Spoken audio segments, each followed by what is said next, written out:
எனது 5000 வாஷிங் மிஷினா? ஆமாங்க, தேவி லக்ஷ்மி இண்டஸ்ட்ரீஸ் இப்போ புதுசா portable mini square type washing machine launch பண்ணியிருக்காங்க. இதுல உங்களுக்கு இன்லெட் பைப்பும் கொடுத்துறாங்க. அது மூலமா வாட்டர் சப்ளை கொடுத்துக்கலாம். தேவையான சோப் சொல்யூஷனோ சோப் பவுடரோ போட்டுட்டு தண்ணி ஃபில் பண்ணிடுங்க. நான் இன்னைக்கு குடத்துலேயே ஃபில் பண்ணேன், ஈஸியாக தான் இருந்தது. இன்லெட் பைப்புக்கு கீழே நான் காமிக்கிற அளவு தண்ணி இருக்கிற மாதிரி பார்த்துக்கோங்க. 12 சட்டை கூட அட் அ டைம் துவைக்கலாங்க. அதே மாதிரி கவுன்ஸ்லாம் குழந்தைங்களுக்கு 15 கூட போக்கலாம். நல்லா அழுக்கு போகிற அளவுக்கு நல்லாவே துவைக்குது. அதே மாதிரி டைமர் ஃபெசிலிட்டியும் கொடுத்துருக்காங்க. ஆனால் ஒரே ஒரு விஷயம் என்னன்னா, இது எப்போதுமே கிளாக் வைஸ் தான் திருப்பணும், ஆன்டி கிளாக் வைஸ் திருப்பக்கூடாது. அதே மாதிரி முடிச்சோன்னா அதுவே நம்மளுக்கு அலாம் சவுண்டும் கொடுக்கும். கரண்ட்டும் கம்மியாக தாங்க இழுக்கும், இடத்தையும் ரொம்ப ஆக்குபை பண்ணாது.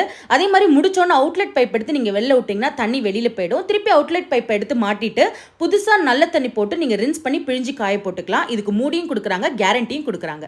இது உங்களுக்கு வேணும்னு நினைச்சீங்க அப்படின்னா கண்டிப்பா டிஸ்கிரிப்ஷன்ல எப்படி வாங்கணும்ன்ற டீடைல்ஸ் கொடுத்திருக்கேன். டிஸ்பிளேல கூட நம்பர் இருக்கு. மோர் இன்ஃபர்மேஷன் அண்ட் ஆர்டருக்கு அவங்கள நீங்க கான்டாக்ட் பண்ணலாம்.